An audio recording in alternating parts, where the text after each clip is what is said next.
আপনারা তো অনেকে অনেকভাবে বাসায় ব্রয়লার মুরগি রান্না করেন।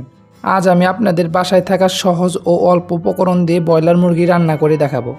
ভিডিওটি সম্পূর্ণ দেখলে আপনারাও বাসায় ব্রয়লার মুরগি রান্না করতে পারবেন। বাই দ্য ওয়ে, আমি দীপ, আপনারা দেখছেন মার্চেন্ট ফুডবুক। আর আজকে আমাদের রেসিপি চিকেন কারি। প্রথমে আমি 1 কেজি মুরগির মাংস মিডিয়াম সাইজ করে কেটে ভালো করে ধুয়ে নিয়েছি। এখন আমি মাংসটা ম্যারিনেট করে নিব। তার জন্য দিয়ে দিচ্ছি 1 চা চামচ হলুদ গুঁড়ো, 1 চা চামচ শুকনো লঙ্কা গুঁড়ো, 1 চা চামচ ধনিয়া গুঁড়ো, 1 চা চামচ জিরা গুঁড়ো, 1 চা চামচ দিয়ে দিচ্ছি লবণ, 1 চা চামচ দিয়ে দিব ভিনেগার। ভিনেগার দেওয়ার কারণে ব্রয়লার মুরগির যে একটা গন্ধ সেটা চলে যাবে। এখন দিয়ে দিচ্ছি 2 চা চামচ পরিমাণ সাদা তেল। এবার মশলাগুলো মাংসের সাথে ভালো করে মেখে নিতে হবে। আপনারা অবশ্যই ভালো করে মিশিয়ে নেবেন সবগুলো মাংসের সাথে। এখন মাংসটা 30 মিনিট রেস্টে রেখে দিতে হবে। 30 মিনিট পর এবার মাংসগুলো ভেজে নিব। আমি এখানে একটা একটা করে মাংসগুলো দিয়ে দিচ্ছি। ব্রয়লার মুরগি ভেজে রান্না করলে মাংসের যে এক্সট্রা গন্ধ থাকবে সেটা আর থাকবে না। মাংসগুলো ভেজে নেওয়ার সময় আপনারা গ্যাসের ফ্লেম লো টু মিডিয়াম রাখবেন। মাংসগুলো এক পাশ ভাজা হয়ে গেলে উল্টে দিচ্ছি।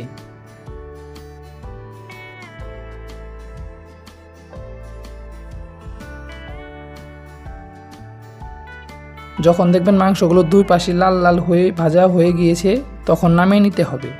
এখন আমি নামিয়ে নিয়ে বাকি মাংসগুলো ভেজে নিচ্ছি।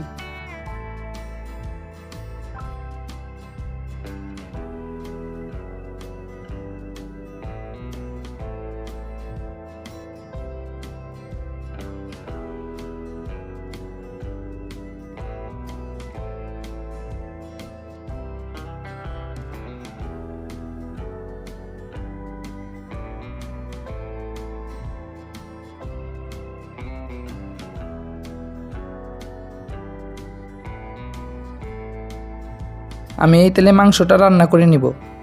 তার জন্য এখানে দিয়ে দিচ্ছি সামান্য মশলা, 2 টুকরো দারচিনি, 5-6টা এলাচ, 5-6টা লবঙ্গ, 7-8টা কালো গোলমরিচ, আর দিয়ে দিচ্ছি 2টা তেজপাতা। এবার একটু ভেজে নিচ্ছি। যখনই দেখবেন মশলাগুলো থেকে সুন্দর একটি গন্ধ বের হয়েছে তখন দিয়ে দিব 1 কাপ পরিমাণ পেঁয়াজ কুচি। এখন পেঁয়াজগুলো ভালো করে ভেজে নিতে হবে।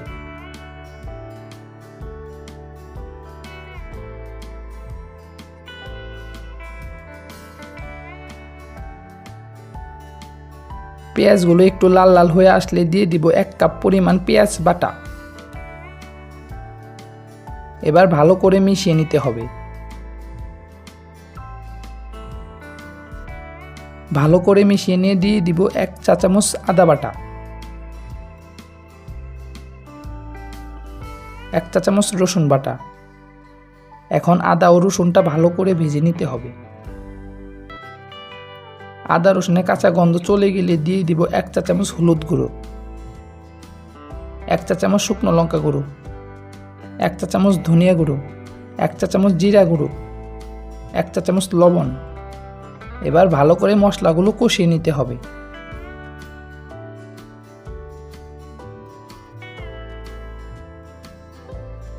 যখন দেখবেন মশলাগুলো থেকে তেল বের হয়ে আসছে তখন দিয়ে দিব ভেজে রাখা মাংসগুলো। এবার মশলাগুলোর সাথে মাংসগুলো ভালো করে কষিয়ে নিতে হবে।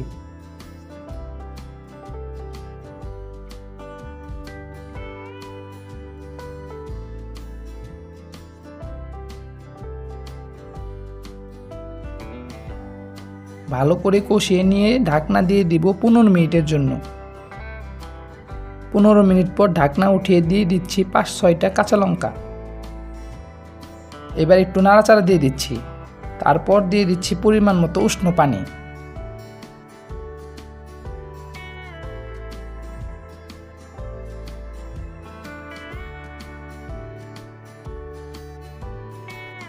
এখন মিশিয়ে নিয়ে ঢাকনা দিয়ে দিব আরও 5 মিনিটের জন্য।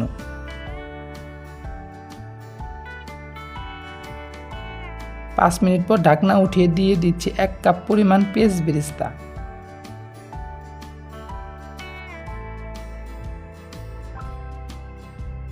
এখন এইভাবে 5 মিনিটের মতো কুক করে নিয়ে নামিয়ে নিব। আপনারা একবার হলেও বাসায় এইভাবে রান্না করে দেখবেন, খেতে অনেক ভালো লাগবে। আশা করি পুরো রেসিপি বুঝতে আপনাদের কোনো অসুবিধা হয়নি। ভিডিওটি কেমন লেগেছে আপনারা অবশ্যই আমাকে কমেন্ট করে জানাবেন। বাই দ্য ওয়ে, আমি দীপ, আপনারা দেখছিলেন মার্চেন্ট ফুডবুক। আর আপনাদের সাথে দেখা হবে নেক্সট নতুন কোনো রেসিপি নিয়ে। ভালো থাকবেন, সুস্থ থাকবেন।